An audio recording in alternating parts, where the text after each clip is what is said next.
Amazing. It's about a woman, a young woman. Well, it's about a man. A non-traditional love story. It was a piece of art. Like, it's such a stern storyline. Like, A piece of fiction. it really moves my soul. Fictional art. Running out of time, so heaven lift me up.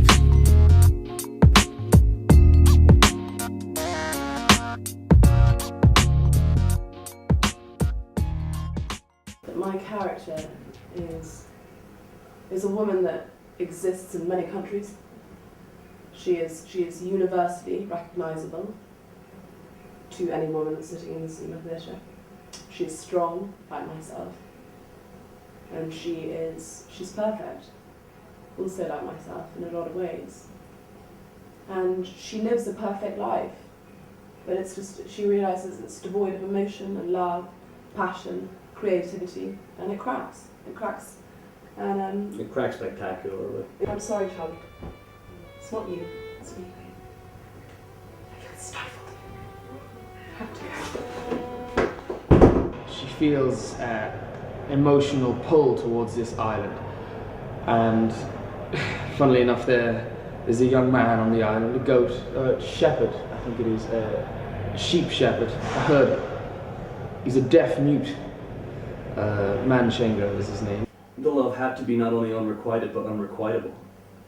And Cecily herself came up with a brilliant idea, and she said, well, can't the shepherd be a deaf mute? Inspiring. I thought so. And it would have been very easy to come up with an off-the-cuff, cheap answer to that question, but I think she delved into her soul and found something that flouts all conventions. Yeah, the island itself is obviously symbolic. I mean, it's not just an island, it's a place surrounded by water. And water in Japan is a representative of purity, fresh beginnings, and awakening. So she meets this young man, Manchenga.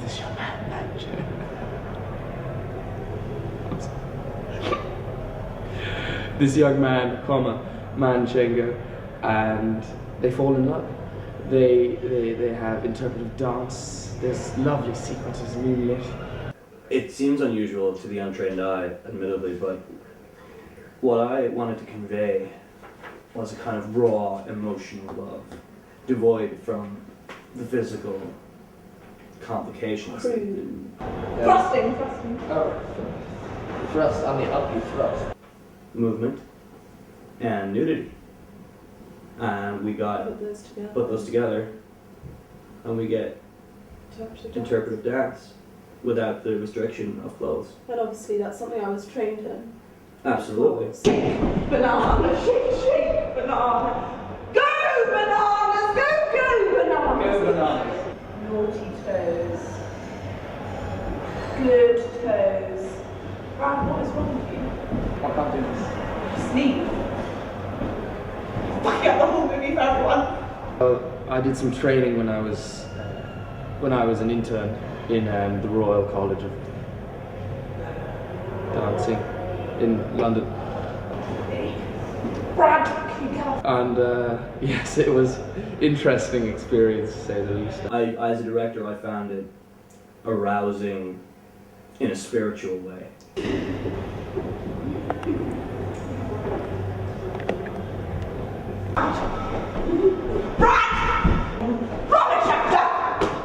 She just wasn't catching on.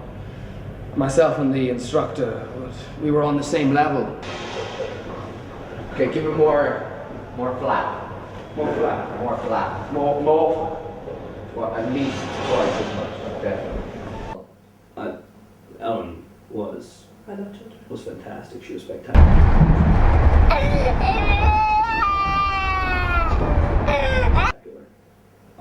I have never seen a 2-year-old take direction like that. So, since myself, I haven't seen such potential. Great. Mia was an absolute treat to work with. Her parents, however, different story altogether. Like, since she's in the room, I just knew she was a star. Like, I would put on tapes and stuff while, she's in the room. And she'd just kick And I just knew, like, she wants this, you know. She gets up every morning at 5:30, and then we have 2 hours tanning, 3 hours of pedicure, eyebrow waxing, ballet, jazz, tap, takes a break. And then we're back for synchronized swimming, aerobics, and elocution. The old adage in this business is never work with children or animals. I think if this production proves anything, it's that you should try and maximize the amount of time with which you are working with children and animals. And if at all possible, interact between the children and the animals.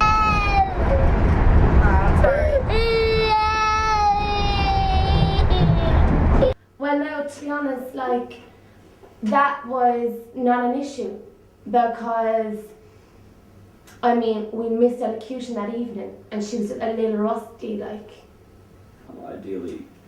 Ideally, in an ideal world, I think we wouldn't have to deal with such bigoted inquiries. But since you asked the question... Well, I think Gustav is an incredibly handsome man. There's always, inevitably, when you have two creative souls working in such close quarters, there's bound to be an element of sexual tension. A lovely, lovely set of front teeth. And the key is how you deal with that. Do you let that affect your work, or do you Let it fuel it. do you let it fuel it? Do you let it inspire you? Stop! And I think that we were professional enough that when the coming together of our souls occurred, and I don't mean that in a physical way. Jeremy. Jeremy is my plant. It's alright. You can see in the film there. The top right-hand corner of the left column, I have the character I'm playing, an image of, in this instance, Manchenga, influenced by the sheep herder from that same island we filmed on, Thomas Bordale, a real deaf-mute shepherd. As hard as it is to talk to a deaf-mute shepherd, I felt Thomas and I had a spiritual connection, emotional connection, religious holding.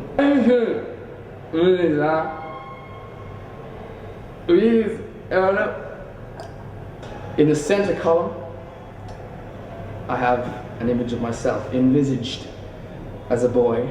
The left hand side of the right hand column, I have Jeremy. The largest factor that pointed me towards the direction that I've subsequently gone has to have been the fake moon landings. Mm-hmm. Yeah, that really brought it to a head. I thought if somebody can create a piece of theatre so perfect that the entire world believes it, in a way it contributed to some distributors shying away from this project, was my assertion that not only were the landings themselves faked, but the moon itself does not exist. Yeah, so I would say it's a success for us. Artistically, I think were it to have been released, I think that might have even detracted from some of the meaningful. I We think don't want it to be it was commercial. Well, it hasn't failed, like, it just made no money. That's not failing, like. People have seen this movie, like, it was shown there at to 6th class in Roderick's School of Dance, and they loved it. Well, there is a DVD which we have. One.